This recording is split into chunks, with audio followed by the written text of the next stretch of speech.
아멘. 네, 이것은 하나님의 말씀입니다.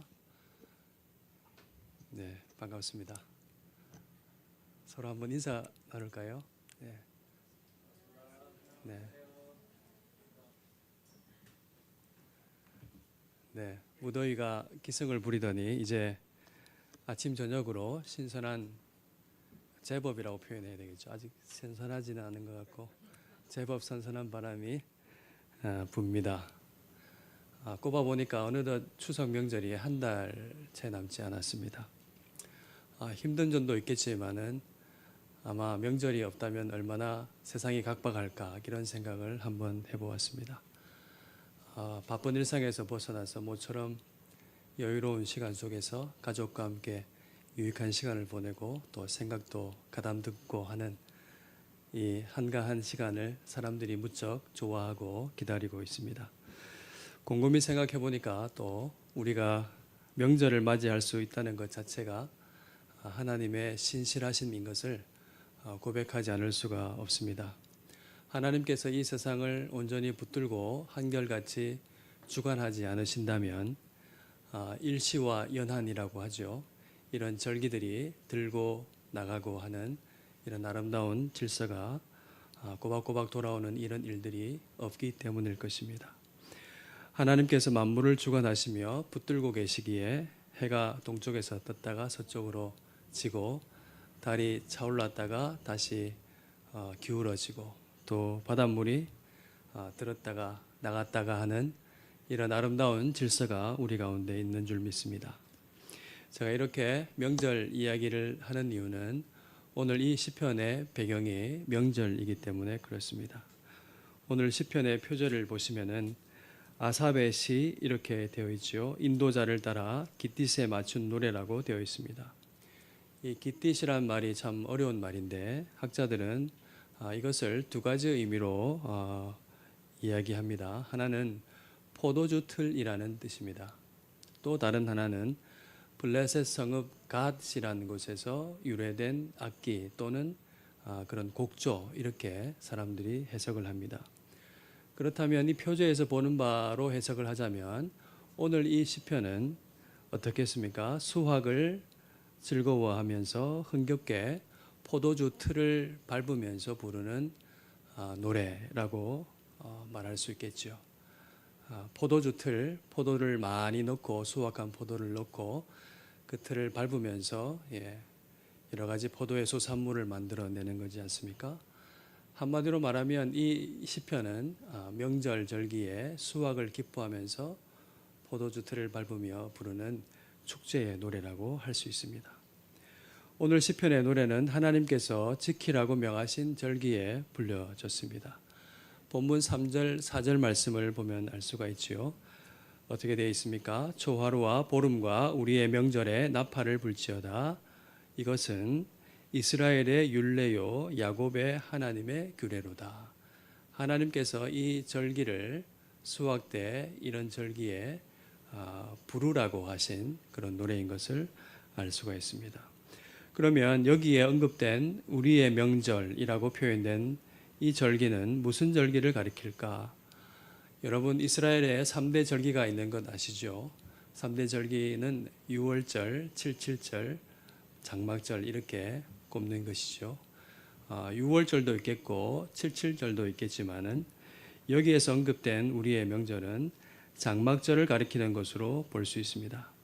왜냐하면 3절이 말하고 있는 초하루 그리고 보름이 장막절에 딱 들어맞기 때문이죠. 장막절은 이스라엘이 출애굽한 이후에 광야에서 방황하는 동안에 하나님께서 이 백성을 돌보아 주신 것을 기념하는 절기입니다. 그리고 풍성한 수확에 대해서 하나님께 감사하는 절기입니다. 이 절기는 그달 보름에 시작되거든요. 그래서 7일 동안 벌어지는 감사의 큰 가을 축제입니다. 그달 초하루에는 이때 달력이 없었기 때문에 큰 나팔 소리를 울리게 해서 이제 마지막 수확 때가 끝났다라는 것을 알리고 또 이 나팔 소리를 들으면서 이제는 이 절기가 끝나고 나면은 이제 새로운 농작물을 심어야 되는 이른비가 오게 될 것이다 하는 것을 나팔 소리로 예고받았던 것이죠. 종합하면 오늘 시편은 장막절 명절에 함께 부른 노래입니다. 풍성한 수확과 함께 한 해의 농사를 마감하는 이 즐거운 곳에서 예배 인도자는 백성들을 기쁨의 여배로 초대하고 있습니다. 1절과 4절에 그 얘기가 나타나 있죠. 인도자가 초대합니다. 찬양하도록 이스라엘의 능력이 되시는 하나님을 향하여 기쁘게 노래하며 야곱의 하나님을 향하여 즐거이 소리치자. 그렇게 초청하지요. 시를 읊으며 소고를 치고 아름다운 수금에 비파를 아우를지어다. 할 수 있는 모든 악기들을 다 동원해서 하나님을 큰 소리로 아름답게 찬양하자 하는 말입니다. 우리의 명절에 나팔을 불지어다. 이는 이스라엘의 율례요 야곱의 하나님의 규례로다. 그렇게 외치고 있습니다. 그러면서 인도자는 본격적인 노래를 시작합니다. 5절부터 16절 말씀이 바로 그 노래의 내용이죠. 그런데 우리가 방금 읽었지만은 가만히 보니까 이 노래가 어떻습니까? 흥겨운 기쁨의 자리에 하나님께 감사만 있으면 충분할 것 같은데 다소 분위기에 어울리지 않는 무거운 노래가 이어집니다. 무슨 노래인가요? 바로 출애굽 역사이지요. 그리고 또 이상한 것은 본격적인 노래의 시작인 5절을 보면 처음부터 의미심장한 말씀이 나옵니다. 인도자가 하는 말이 하나님께서 애굽 땅을 치러 나가시던 때에 요셉의 족속 중에 증거로 세우신 이 증거는 이 절기를 말씀하는 겁니다. 이 절기에서 이 찬양 인도자가 내가 알지 못하던 말씀을 들었다 이렇게 노래하고 있습니다. 그가 알았던, 들었던, 알지 못하던 말씀이란 도대체 무슨 말씀을 가리킬까요? 출애굽에 관한 알려지지 않는 새로운 말씀이 있다는 말씀일까? 이런 의아한 마음이 듭니다. 하나님의 뜻은 여러분 잘 아시는 대로 사실 이스라엘의 시작부터 이미 다 알려졌었습니다. 하나님께서 아브라함을 부르시고 아브라함에게 많은 언약의 말씀을 하신 다음에 이 말씀을 하셨습니다. 창세기 15장 13절 16절 말씀이죠. 너는 반드시 알라 내 자손이 이방에서 객이 되어 그들을 섬기겠고 그들은 400년 동안 내 자손을 괴롭게 하리니 내 자손은 4대 만에 이 땅으로 돌아오리니 이는 아모리 족속의 제약이 아직 가득 차지 아니함이니라.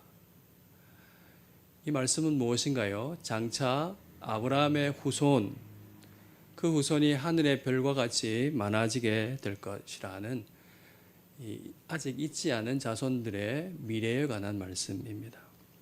하나님은 아직 있지도 않은 이스라엘의 미래를 미리 말씀하셨습니다. 이 말씀 듣는 당사자의 마음에 이 말씀은 결코 잊혀질 수 없는 말씀이겠지요. 우리가 얼마나 자신의 미래에 대해서 관심이 많습니까?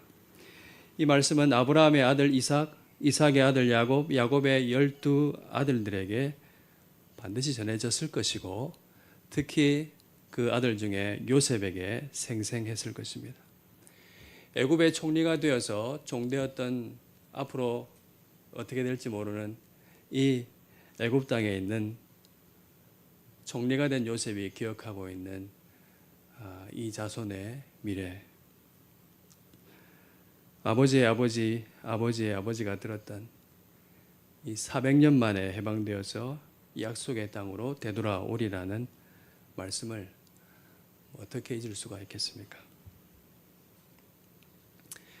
이렇게 시작부터 이미 알려졌고 이미 성경을 읽는 그때 사람들과 이미 경험했던 과거로서 경험했던 역사로서 이 백성들이 출애굽을 다 알고 있는데 오늘 이 노래를 인도하고 있는 예배를 인도하고 있는 이 사람에서 들려지는 내가 알지 못하던 말씀을 들었다 하는 이 말씀은 도대체 무슨 말씀일까요? 우리가 이해를 위해서 예를 하나 들어볼까 합니다. 만약 제가 애굽에서 태어난 히브리 사람 중에 한 명이라고 가정해 봅시다. 제가 건강관리를 잘해서 100세까지 장수하면서 살았습니다. 그럼에도 불구하고 저는 처음부터 끝까지 애굽의 노예일 뿐입니다. 평생 노예죠. 출애굽할 것이라는 말씀을 들어 알고 있다고 할지라도 미안하지만 오늘 나의 아버지, 나의 어머니, 그리고 나의 형제, 누나, 동생 모두는 애굽의 노예일 뿐입니다. 400년간 노예여야 한다면 나의 아버지의 아버지 또 그의 아버지의 아버지 모두가 애굽의 노예였다는 말이죠. 이 긴 세월 동안 하나님의 말씀은 있기는 하나 그들의 현실과는 너무나 거리가 먼 말씀일 수 있습니다. 아우성치는 고통 속에서 말씀은 아련한 희망으로 남거나 뇌리에서 점점 잊혀져 갔을 것입니다.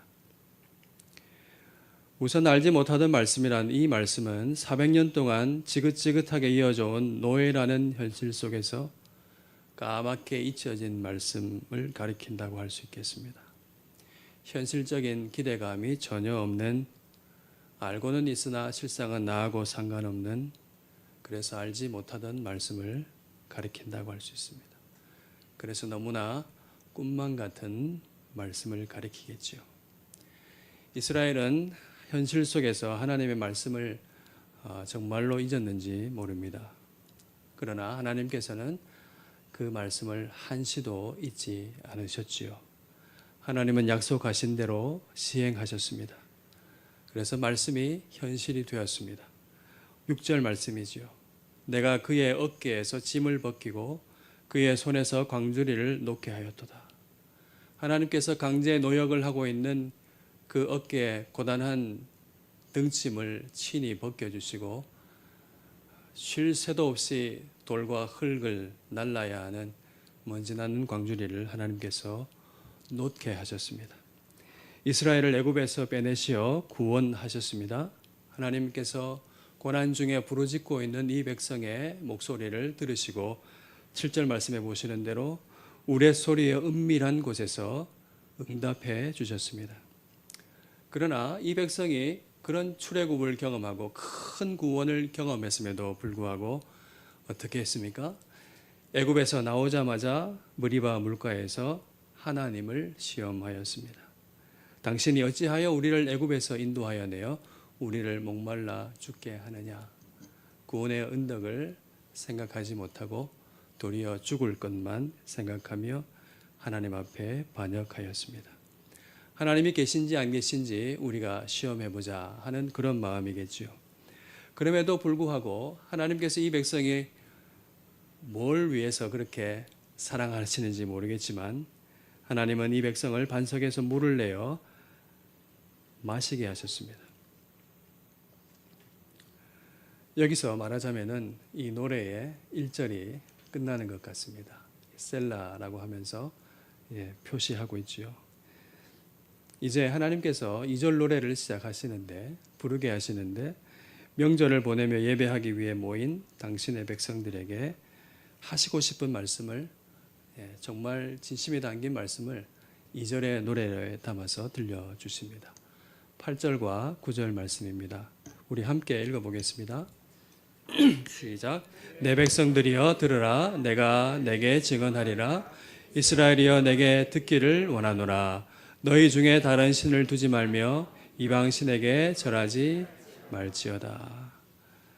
축제일에 하나님께서 분위기에 어울리지 않는 말씀을 하십니다. 기뻐하며 즐겨야 하는 명절에 정색을 하면서 말씀하십니다. 하나님은 이스라엘이 결코 잊을 수 없는 출애굽 구원의 역사와 함께 비참하게 다시 노예가 된 역사를 동시에 말씀하고 계십니다. 그것이 11절, 12절의 말씀에 나와 있지요. 하나님은 이스라엘이 고난 중에 울부짖는 소리를 들으셨습니다. 어깨에서 짐을 벗기시고 광주리를 놓게 하셨죠. 이스라엘을 해방하셨습니다. 참으로 그들을 위하시는 언약의 하나님이신 것을 친히 나타내 보여주셨습니다. 그리고 그들을 신의 산으로 인도하여서 언약을 맺게 하시고 그 언약 관계를 유지하고 발전시킬 수 있는 하나님의 말씀 계명을 허락해 주셨습니다. 출애굽기 20장 2절 3절 말씀을 함께 보겠습니다. 나는 너를 애굽 땅 종되었던 집에서 인도하여 낸 너의 하나님 여호와로라. 너는 나 외에는 다른 신을 내게 두지 말라. 십계명의 이 첫 번째 계명은 언약 관계의 첫머리요 핵심이라고 할 수 있습니다. 이 계명은 출애굽의 진정한 의미와 같았습니다. 이 계명은 애굽 땅에서 구원하여 낸 하나님이 도대체 누구인지 너희는 기억하라는 말씀과 같습니다. 10절 말씀과 같이 입을 열 때에 참된 것으로 채우실 분이 누구이신지를 바르게 고백하라 하시는 하나님의 말씀입니다. 그러나 이후 이스라엘 백성들은 이 말씀을 들었음에도 불구하고 어떤 삶을 살았습니까? 11절 12절이 아주 짧지만 간략하게 묘사하고 있지요. 하나님의 말씀을 듣지 않았습니다. 참으로 참다운 것을 주실 수 있는 하나님을 원하지 않았습니다. 오히려 우상을 따르고 더 의지했습니다. 모세가 가나안 땅에 들어가기 직전에 모압 평지에서 출애굽한 이 세대를 불러 모으고 제발 알아들으라고 피를 토하며 설교했던 그 말씀을 통째로 우습게 여기고 잊어버린 것이죠. 신명기 28장 47절 48절 말씀입니다. 내가 모든 것이 풍족하여도 기쁨과 즐거운 마음으로 내 하나님 여호와를 섬기지 아니함으로 말미암아 내가 줄이고 목마르고 헐벗고 모든 것이 부족한 중에서 여호와께서 보내사, 다른 사람이 보낸 것이 아니라 여호와께서 보내시어 너를 치게 하신 적군을 섬기게 될 것이다. 그가 철멍에를 내 목에 메워서 마침내 너를 멸할 것이라. 이스라엘 백성이 그 40년 방황을 하고 가나안 땅을 목전에 두고 그렇게 노구의 모세가 지도자가 이야기하는 설교를 들었음에도 불구하고 저들이 이 말씀을 듣지 않았고 하나님을 원하지 않았고 하나님의 말씀을 우습게 여겨들었습니다. 이스라엘은 신실하신 하나님을 섬기지 않고 버렸습니다. 마침내 이스라엘은 망하고 말았죠. 경고하신 말씀 그대로 적군이 자기 목에 철멍에를 채워서 짐승처럼 끌고 가는 이 비참함을 겪어야만 했습니다. 들어서 알고 있던 하나님의 말씀을 가진 이스라엘이 이제는 알지 못하는 땅으로 끌려갔습니다. 들어서 알고 있는 말씀을 따라가면 하나님께서 주시는 형통을 누리며 살 수 있었는데 이 백성은 아수르와 바빌론의 파로가 되고 말았고 다시 노예의 등짐을 지고 돌을 나르는 광주리를 들어야만 했습니다. 하나님께서 이스라엘을 철저하게 징계하셨습니다. 선지자를 아무리 보내어도 도무지 듣지 않는 이스라엘을 그 완악한 그대로 내버려 두셨습니다. 우상을 섬기는 악한 정욕에 내버려 두시는 하나님의 징계로 말미암아 이스라엘은 망하게 되었습니다. 하나님이 임재하시는 성전이 예루살렘에 있다라고 떠벌리면서 안심하라고 말했던 그들의 말에 무색하게도 하나님은 이 죄짓는 백성을 위해서 뭐가 그렇게 위할 것이 많으신지 하나님이 이 패역한 백성을 위하셔서 하나님이 임재하시는 하나님의 집인 성전을 적군의 소나기에 유린되도록 내버려 두셨습니다. 하나님의 신실하심은 이렇듯 보십시오. 무조건 용납하고 덮어주는 것이 아닙니다. 하나님의 인자와 자비에는 무서운 징계도 포함되어 있습니다.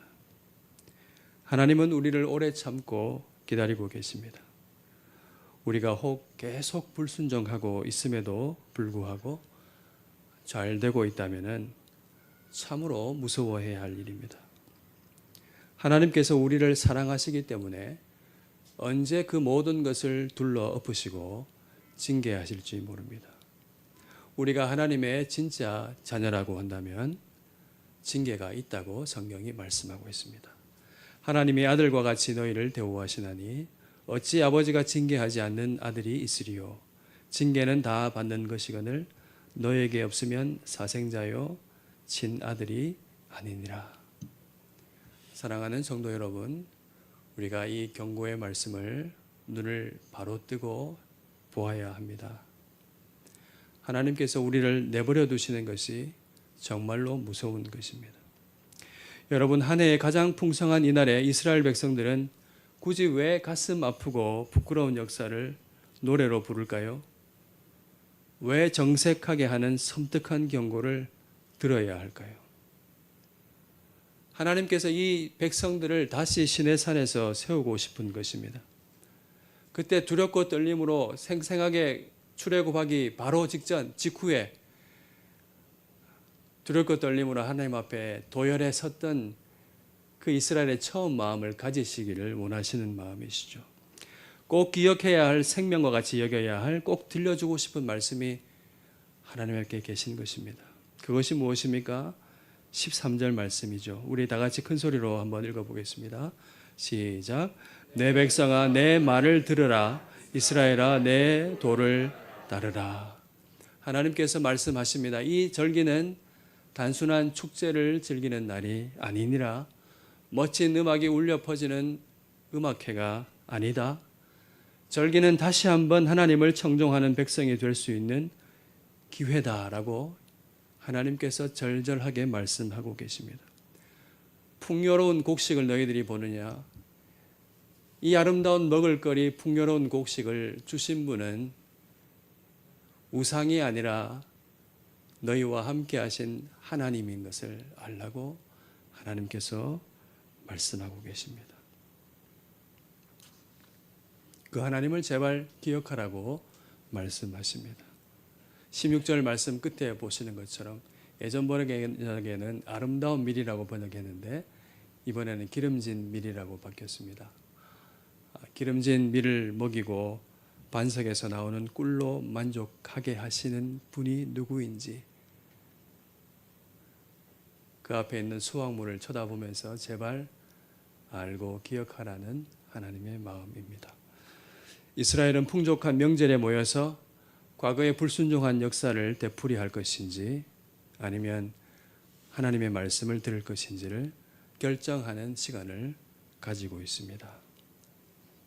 성도 여러분, 오늘 시편은 우리에게 조용히 묻습니다. 알고는 있지만 실상은 알지 못하던 말씀이 우리에게 있는 것은 아닌지. 예배의 자리에서 인도자가 들었던 알지 못하던 말씀은 듣기는 들었으나 우리 마음에서 까마득히 잊혀졌던 말씀입니다.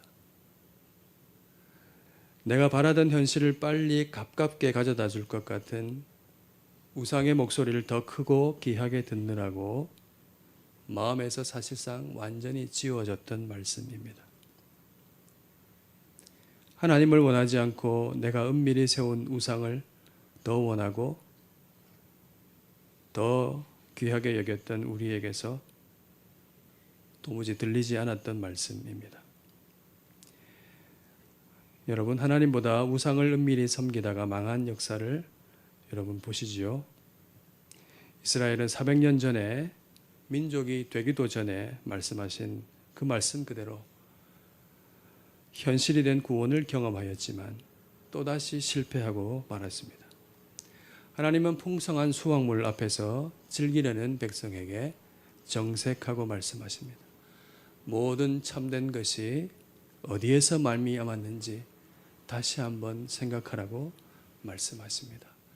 내 백성아 내 말을 들으라. 오직 나 여호와만을 섬기라. 그리고 너의 마음 속에 있는 우상을 제거하라. 여러분, 우리에게 우상이 없는지 잊혀져 알지 못하던 말씀이 없는지 자문해 볼 수 있기를 바랍니다. 하나님께서 참되게 말씀하셨으나 우리 마음에 전혀 현실이 될 수 없어서 잊혀질 수밖에 없었던 말씀은 아니었는지 우리가 조용히 생각해 볼 수 있기를 바랍니다. 하나님은 아름다운 밀을 먹이시며 반석에서 나오는 꿀로 진정으로 우리를 만족해 하십니다. 우리의 생명의 반석이신 예수 그리스도 안에서 살게 하시고 그분의 말씀을 듣고 하나님 나라에 살게 하십니다. 다른 곳에는 참된 것이 없습니다. 사랑하는 성도 여러분, 오늘도 우리를 부르시는 하나님 말씀에 귀를 기울이시기 바랍니다. 사랑하는 내 백성아, 내 말을 들으라. 나의 도를 따르라. 아름다운 밀을 먹이고 반석에서 그 광야 같은 곳에서 꿀을 먹이시고 물을 먹이신 너의 하나님을 기억하라고 하시는 이 하나님의 말씀을 여러분의 삶의 한가운데서 끊임없이 들으실 수 있기를 바랍니다. 간절한 주님의 오선을 귀담아 듣고 이 언약적 복이 약속된 순종의 삶을 저와 여러분 함께 살아갈 수 있기를 소원합니다. 아멘. 우리 찬양 한번 할까요? 내가 주인 삼은 모든 것 내려놓습니다. 하나님이 그렇게 사랑하신 줄을 몰랐습니다. 그 사랑의 터 위에서 내가 흔들리지 않고 주님과 함께 서겠습니다. 우리 마음의 고백을 담아서 노래하겠습니다.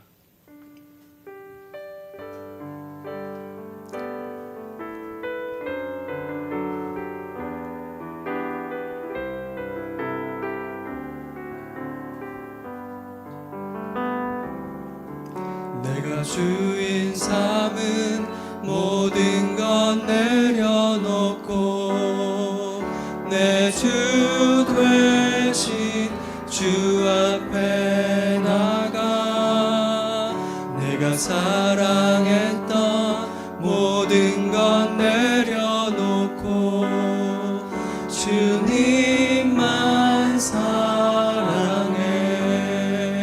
내가 주인 삼은 모든 것 내려놓고 내 주 되신 주 앞에 나가 내가 사랑했던 모든 것 내려놓고 주님만 사랑해. 주 사랑 거친 풍랑에도 깊은 바다처럼 나를 잠잠케 해. 주 사랑 내 영혼의 반석 그 사랑 위에 서리. 한 번 더 찬양합시다. 내가 주인 삼은 모든 것 내려놓고 내 주 되신 주 앞에 나가 내가 사랑했던 모든 것 내려놓고 주님만 사랑해. 주 사랑 거친 풍랑에도 주 사랑 거친 풍랑에도 깊은 바다처럼 나를 잠잠케 해. 주 사랑 내 영혼의 반석 그 사랑 위에 서리. 이 말씀을 기억하면서 한번 기도하겠습니다.